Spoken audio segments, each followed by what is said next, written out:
Hey po, kamusta po kayo? Pasensya na po kayo, medyo natagalan po tayo makapag-post ng ating updated mga videos para po makapagbigay ng update sa inyo. Sa lahat, mga bati po ko na isang magandang gabi po sa inyo.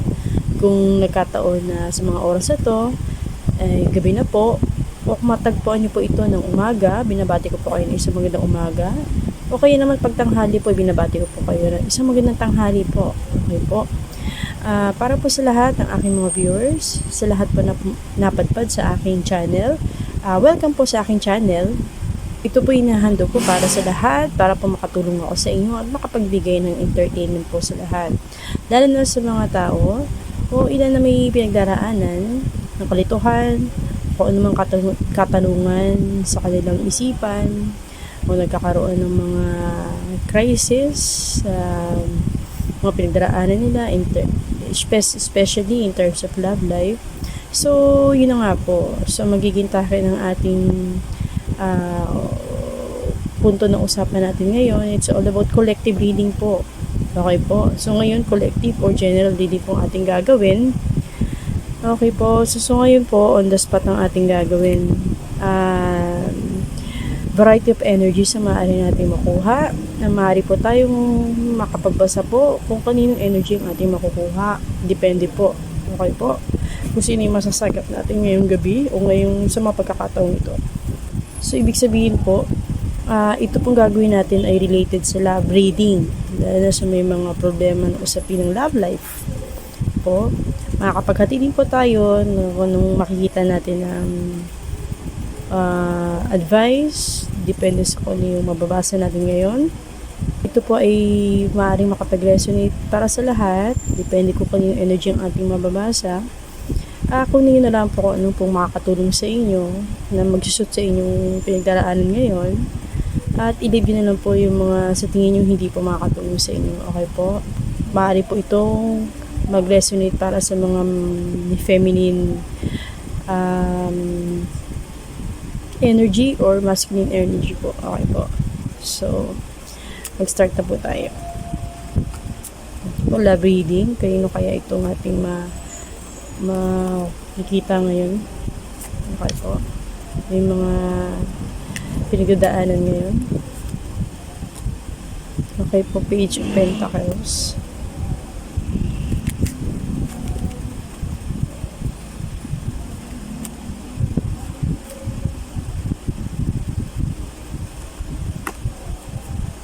Wheel of Fortune.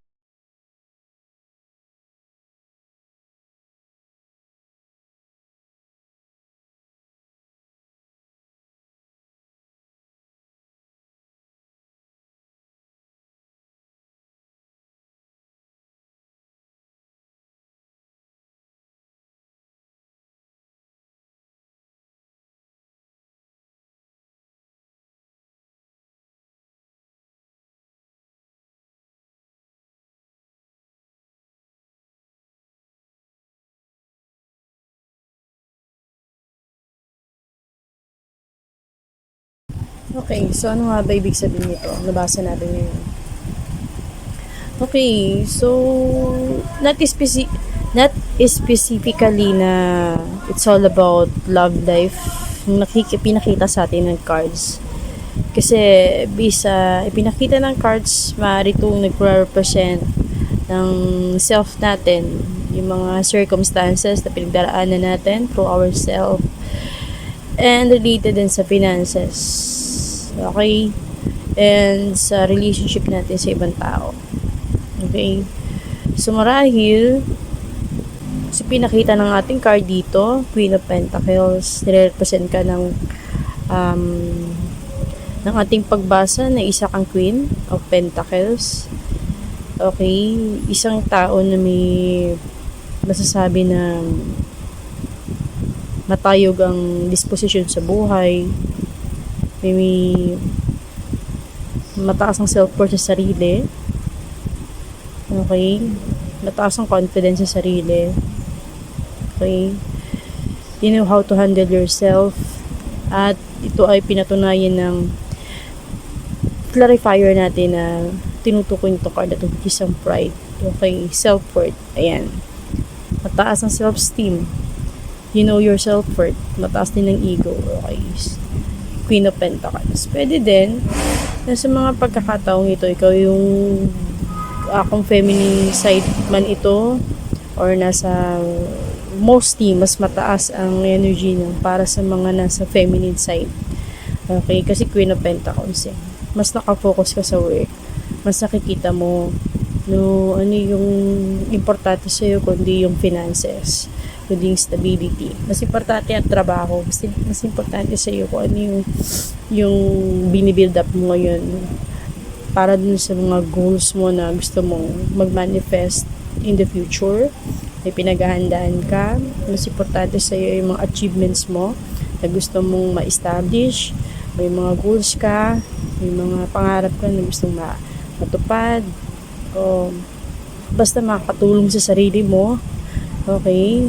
Binibuild up mo yung sarili mong foundation. Then minomotivate mo yung sarili mo para maging stabilize ka, not just only for finances, for income, syempre din sa whole piece ng self-growth mo. Okay? So, ito yung represent ng Queen of Pentacles. Siguro, sa mga pagkakataon na to, okay,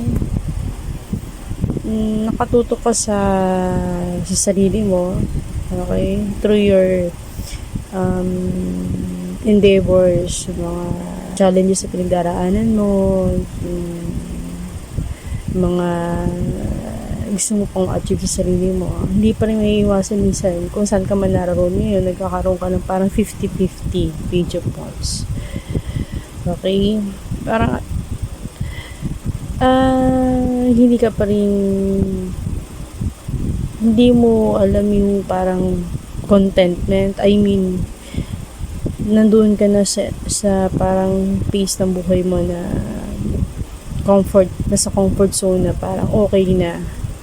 Okay, nakaramdam ka ng parang satisfaction, pero nandun pa rin yung driven mo na mag-create pa, mag-initiate pa. Kung mas lalo kang mag-strive hard na mag-initiate ng ilang mga bagay para hindi ka maiwan sa stagnancy pace. Okay? Nandun pa rin, page of wands. Na nag-create ka pa rin. O gumagawa ka pa rin mga paraan para at least hindi mo ma-feel na parang naboboard ka sa situation mo ngayon. Okay? So, gumagawa ka pa rin mga paraan or may mga pinagpaplano ka ngayon para makakatulong sa sarili mo or mga times na kahit busy ka na parang ini-explore mo pa rin yung mga bagay-bagay. So, ano pa yung pwedeng makatulong sa'yo? Okay? Gaya ng sinasabi dito sa origin, yung initiation, creativity, and vitality. Okay? So, ibig sabihin, ikaw yung klase ng leader o ikaw yung klase ng tao na hindi mo hinahayaan yung sarili mong nasa stage ka lang na hanggang dito ka lang. Kahit sabihin mo, na-reach mo na yung target goal mo. Parang gumagawa ka pa ng way para may ma-target ka pa o nag-i-aim high ka pa. Para mas lumawak yung iyong growth sa buhay. Okay? So, yun. Pwede rin. Nag-explore ka rin ilang mga bagay ngayon. Kasi parang nakukulangan ka pa rin. Parang may kulang pa rin sa sarili mo. Maaari din i-relate natin to sa love life. Okay? So, kahit nasa stable, nakakakitaan ka na parang okay ka naman, stability ka, pero parang may kulang pa rin. Through emotional aspect, relationship, baka unsatisfied ka, okay? Or sabihin na natin, single ka, wala kang love life ngayon, okay? So, parang nandun ka sa pace na parang gusto mo na tao ka rin naman, okay? Naghahanap mo sarili mo na gusto mo ma-inspire ka, gusto mo may magpapakilig sa'yo, Or gusto mo rin, part na parang may share ka na kung ano man na meron, blessing na meron ka ngayon. May pag-aalayin ka ng mga success mo, achievements, and so forth. Okay. So, nandun pa rin. May pag-alaala pa rin. Parang may gusto ka pang makumpleto sa buhay mo. Kaya minsan parang gusto mo na magkaroon ng changes sa buhay mo. Wheel of Fortune. Okay. Not just only mag-focus ka lang sa aspeto ng finances, growth, buhay. Gusto mo rin magkaroon ka rin ng parang attainment or satisfaction or achievement sa ibang mga bagay, yung pace ng buhay natin. Okay? Kasi nandun pa rin, kakaroon ka ng parang kakulangan sa sarili mo. Sinasabi dito disturbance okay? May stress or may mental stress. Okay, so parang may mental stress ka rin. May kakulangan. Parang sa loob-loob mo may kalungkutan pa rin. Meron pa rin humahadlang sa'yo para totally maramdaman mo yung completeness ng kasiyahan sa puso mo, sa isip mo. Kasi parang may nagmumulto pa rin sa isipan mo. May naghahan sa'yo para malungkot ka. Parang may kulang. Okay, kakaroon ng disturbance sa pag-iisip mo. Dahil nga, kahit nasa nakikita ka ng stability, parang may kulang pa rin. Parang may hinahanap-hanap yung puso mo. Kaya nakikita natin dito na parang nag-explore ka pa rin ng mga bagay-bagay. At yun ang gusto mo magkaroon ng pagbabago sa'yo. Kasi mayroon disturbance, may stress pa rin. Okay? So, minsan din, okay. So, nakikitaan din tayo dito. Introvert. Okay. Siguro, ikaw yung klaseng taong introvert. Okay. Introvert, yung mga taong mas nakafocus sa sarili nila, self-growth, mas alam yung worth nila. Okay, hindi masyadong nakikipag-mingle sa ibang tao. Okay, o hindi mahilig sa mga socialization, mga social gatherings, okay, o highly sensitive sila in terms of communications or pakikipagkapwa tao, okay, sa mga energies or na nasasagap nila through socialization. Hindi sila basta-basta nakakakitaan ng mga parang pagiging friendly bas para sa lahat. Okay, so minsan parang picky sila na o bihira silang nakakita mo ng marami silang friends. Okay, kasi mas nagiging priority o mas binibigyan nila ng worth yung time nila para sa sarili nila. Okay, mas nakikita nila yung comfort kapag minsan mag-isa lang sila. Okay, mas gusto nila yung na-enjoy nila yung sarili nilang company.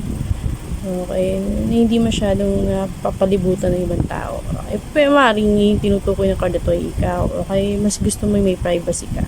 Yung masyadong expose sa lahat. Okay, kaya siguro mas nakitaan ka na may stability. Okay, kasi nga mas nagpo-focus ka sa sarili mong growth. Kasi siguro isa kang introvert, hindi ka masyadong sociable. Mas nakapokus ka sa kung ano importante para sa'yo. Okay, so Page of Pentacles, okay, naroon pa rin. Same pa rin, parang dito, Page of Wands. May mga panaka-naka na tumatakbo sa isipan mo na parang gusto mo na may pagbabago sa sarili mo. May gusto mo mag-explore, gusto mo maghanap ng pagbabago. Nag-iisip-isip ka, gusto mong mga plano gagawin, mga hakbang na gagawin mo. May kinalaman sa finances Finances pa rin pinakikita rito. Ayan Pentacles, okay. Related sa finances, okay. So, parang hindi ka pa rin nakakontento or siguro related sa work, may mga paglalakbay ka. Okay. Iniisip through the expansions ng business mo, ano man ang o through related sa work, job, okay, or related sa income, kung ano man ang meron ka ngayon, kung nasaan ka ngayon, okay, kung nagtatrabaho ka sa ibang bansa, nakabase sa ibang bansa, o dito lang, okay, O siguro, pwede rin na isa kang masipag rin na tao na nakafocus ng career nila. Okay? Kasi mataas ang aim mo sa buhay mo, mataas yung pangarap mo. Okay? So, nag-iisip ka, nag-explore ka. Ano yung mas enough na job na mag-fit sa'yo. Okay? Marami kang mga nagiging source of plano. Saan mo makikita yung pwede makapagbigay ng continuous na swerte sa'yo in terms of job, finances, mga pagplano mong pag-abroad, ganun. Okay? Nag-iisip-isip ka. Okay. Minsan pa kasi ito rin, pwede rin. Eight of Cups. Nasaan ka ngayon? Para nakakakitaan ka pa rin ng emotional unstable. Okay. Nung minsan, parang kung ano man ang meron ka ngayon, parang hindi yan nakapagbigay ng fulfillment sa'yo. May kalungkutan pa rin. O may tao kang iniisip ngayon. Okay? Yung taong iniisip na hindi mo kasama ngayon, kulang sa buhay mo. Okay? Na gusto mo makapagbigay ng inspiration sa'yo. Ayan, inspiration nakasagay dito. Binivisualize mo. Okay? Isang tao na pwedeng gusto magkumpleto sa'yo, namimiss mo siya, okay, gusto mo mag-fulfill sa emotional aspect mo na hindi mo kasama ngayon. Okay, baka naman then mas nagpo-focus ka sa career mo. Okay, may mga some part ka ng buhay mo sa past na parang di left behind mo o nagkaroon ng separation. Parang binabalikan mo na siya. Sa time ka na parang busy ka sa work mo o kung saan ka man ngayon sa buhay mo na nakafocus ka sa abundance mo. Okay, so parang nandun pa rin na kakaroon ka pa rin ng parang incompleteness. Okay, naghanap ka ng mas magdadagdag pa ng inspiration sa iyo, mag-fulfill sa emotional contentment mo. Kaya minsan di may iwasan, nagdi-daydream ka nagjo-juggling ka, nag-aabala sa isip mo. Nakaroon ng illusions minsan pag pag nag-iisa ka o may spare time ka na minsan na nagkakaroon ka ng parang pag-iisip sa sarili mo. Okay, nagja-juggle ka, nag-iisip ka, kaya ano ba dapat mong gawin? So pwede rin ang isa sa mga tinutukoy dito ay may kinalaman sa finances mo. Marami kang mga iniisip ngayon. O pinapasok ng mga investments, pinapasok ng mga klase ng challenges. Okay, na maaari pong makapag-expand sa nature ng work mo or nature ng extra income mo. Okay, nag-iisip ka, optimist ka, marami kang plans na binubuo sa isip mo. Pwede rin sinasabi dito, may namimiss ka ng tao at minsan mapasok-pasok pa rin siya sa isip mo. Nagkakaroon ka ng daydream mo. Paano mo set up na gagawin mo para magkaroon kayo ng union. Pwede rin yun. Okay. Kasi ayan malungkot ka parang may gusto kang gawin. Gusto mo ma-inspire mo ni simong bagay. Parang kahit nandun ka na parang may kulang pa rin. Okay, kasi gusto mo nagkaroon ng pagbabago sa buhay mo, ma-achieve mo para maging kompleto na yung kasiyahan mo. Kasi nandun pa rin parang may gumugulo sa isip mo. Connected yung mga to. Nagde-daydream ka. So, baka iniisip ko yung nasa separation state kayo ng taong iniisip mo. Okay, gusto mo siyang kasama or ma-share mo sa kanya kung anong ginagawa mo ngayon sa buhay mo. Okay. Parang may pag-align ka ng mga achievements na meron ka ngayon. Nandun, may mental stress pa rin. Napupuno ka ng kaabalahan sa buhay, may mental stress ka. Yan, challenges. Ito na ang sinasabi rito, challenges. Marami ka pang daraanan ngayon. Para matrigger yung stress mo. Okay? So, naghanap ka na resolutions. So, minsan doon nakafocus yung energy mo.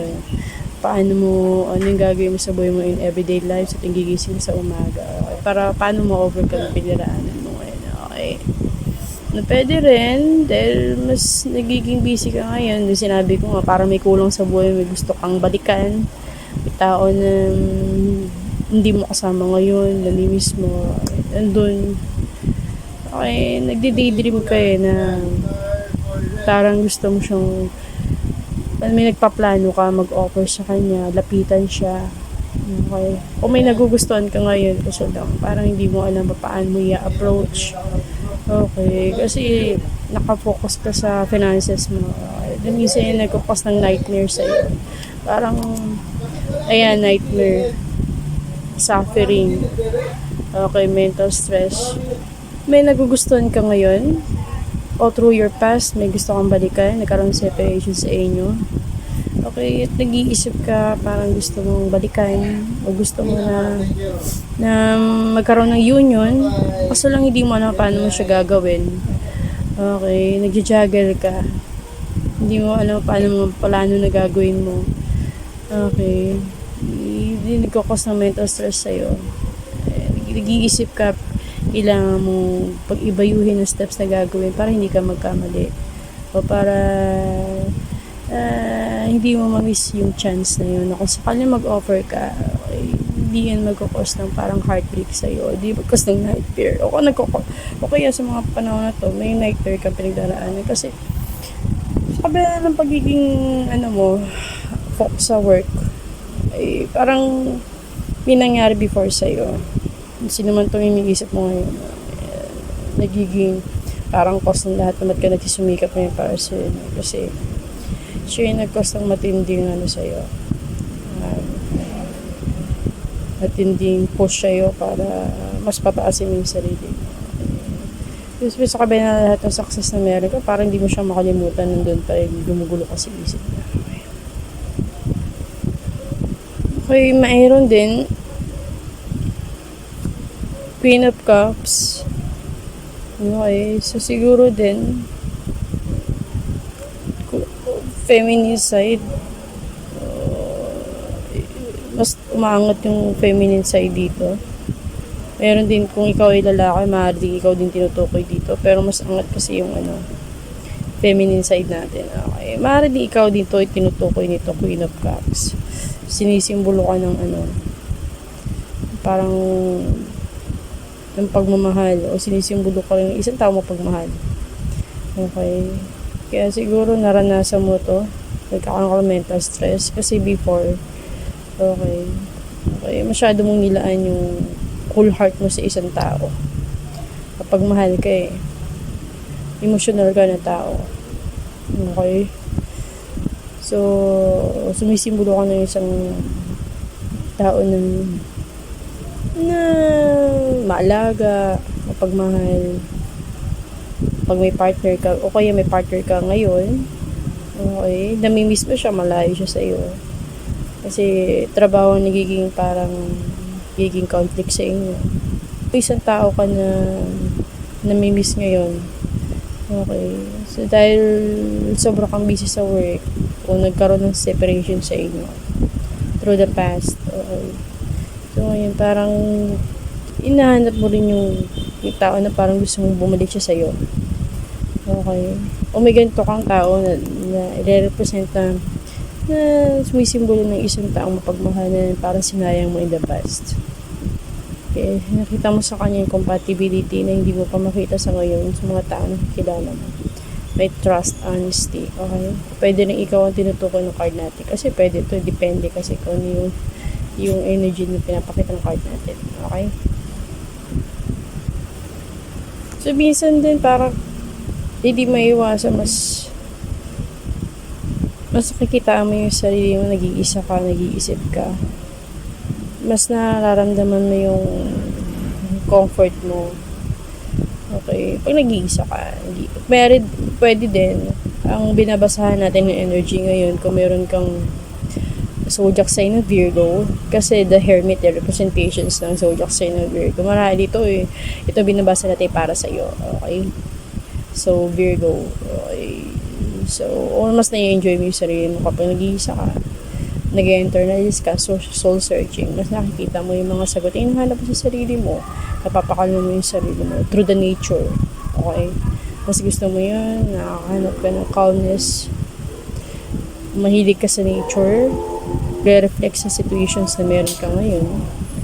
O ito yung ginagawa ko pag nakakaranas ka ng parang may nabubuli ka ba? Kanasat ka ngayon? Nakikita mo parang mayroong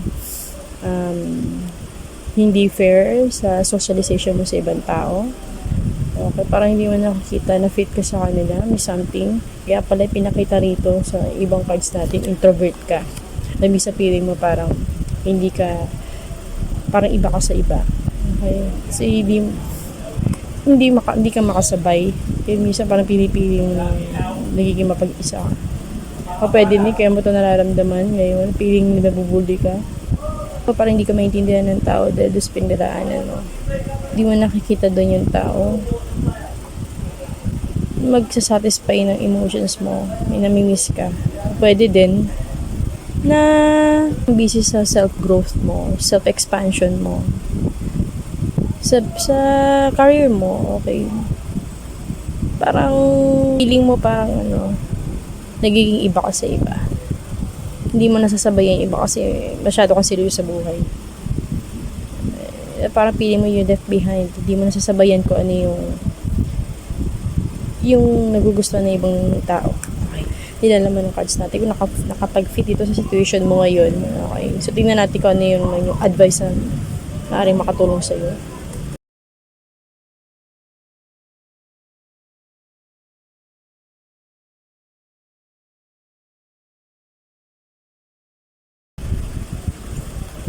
Aral na nakafit doon sa naging grading natin ngayon.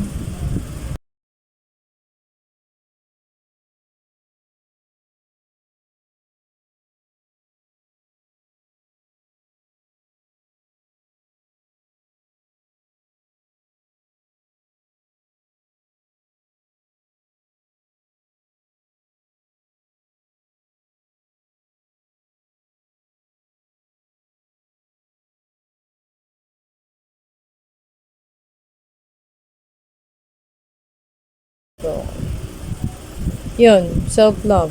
Okay. So, sinasabi ng card natin dito, nakitaan nyo na natin, hindi ba? Dito lang sa pagbasa natin, nakafocus ka sa sarili mong growth. Okay. So, pagpatuloy mo lang yun. Okay. Mahalin mo yung sa tingin mo makakatulong sa'yo through your finances, through your success. Okay.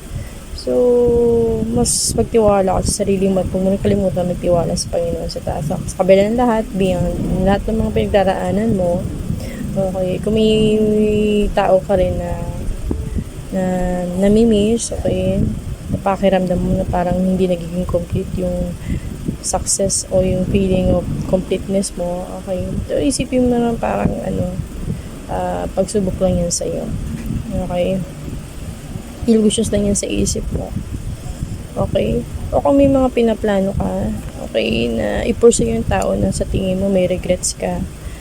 Okay? Kung sa tingin mo may chance pa, okay, hindi ka makahanap ng katahimikan, step by step, gumawa ka ng sarili mong paraan. Okay? Not just only in your mind. Okay? I-manifest mo siya through actions. Okay? Magkaroon ka ng parang dapat na be brave. Okay, gumawa ng actions kung gusto mo na matupad mo yung ninanais mo na nasa isip mo ngayon. Kung sa tingin mo walang conflict, okay, wala ka masasagasaan, wala siyang family, wala siyang relationship, okay, may chance pa, why not? Okay, so magkakaroon lahat niya ng manifestations through ourselves. Tayo mag-start nun. Kasi nasa ating yung actions. So, okay, kailangan mo lang gumawa ng step. Okay? Magtiwala ka sa sarili mo. Okay? Or, pwede rin, kung sa tingin mo na hindi na nararapat pa mangyari. Dahil may mga conflicts na pinagdadaan na tayo sa buhay. Example, may family na. Or, may relationship na. Okay? So, you just have to let go the situation. But, hindi siguro yun ang gusto ng panahon para gawin mo. Okay, ibig sabihin you must have to accept the fact na yung kasabihan na that you are not meant for each other. You have to let go the things. Okay? Or magtiwala ka sa Diyos. Kung sa tingin mo 50-50 ka, hindi mo alam, okay, just let go it to God lahat para siya yung mag-aalalay sa'yo para mangyari din ko naman ang ninanais mo in the right time moment. Okay? Yan, truth. Okay? Lalabas din ko ano ang truth. Yung mga nagda-doubt sa'yo, okay? Yung magpapatuloy ka na maniwala, okay, sa sarili mo, situations, idadali nga yan sa katotohanan. Okay? Katotohanan, magsiset yan ng free sa sarili mo. So, yun ang sinasabi ng cards natin. Hopefully, nakapag-enjoy kayo, nakatulog sa situations ninyo. Okay? Maaari ito makapag-resonate sa lahat at maaari din hindi. Kung yun na lang po kung maaari makatulong sa inyo. Okay, ito binabasa natin, maraming ikaw o yung tao na sa isip mo ngayon. Ito ang iniisip nyo, ito pinagdaraan nyo tungkol sa'yo. Okay. So, yun lang naman po. Maraming salamat po. Puli po. Nakapagbigay po tayo ng enlightenment sa lahat sa inyo ngayon. So, maraming salamat. Hanggang sunod na muli na pag-asa. Bye-bye po.